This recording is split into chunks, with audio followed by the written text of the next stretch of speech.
हे यो ओढ़ना बिछौना लाके चल जाओ दलानी, हट के सुते क्या चाही बात कनी मान। यो सुनै छियै? हे यो ओढ़ना बिछौना लाके चल जाओ दलानी, हट के सुते क्या चाही बात कनी मान। उ नहीं है तो सैया, उ नहीं है तो सैया, करू नहीं परेशानी सामान हमर पान खेने छै।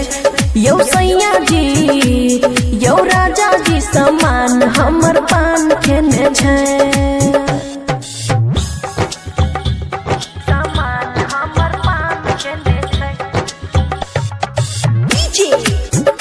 सामान हमर पान खेने छै। हाँ एकदम से उहे छै, केना समझाइए छोरू मन मानी अपन मन के मनाइए।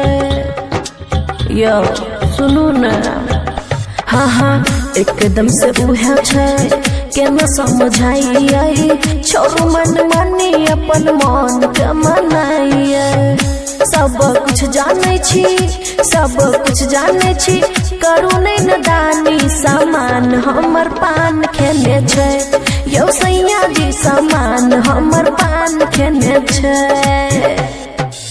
छुअब नहीं छुएब अभी चुए जवन में बा, भेल खरिहान हमर गाड़ी जोगवा में बा।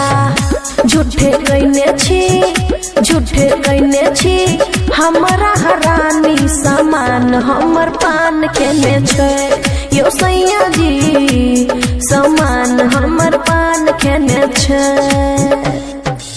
खुशी रिकॉर्डिंग स्टूडियो बलुआहा।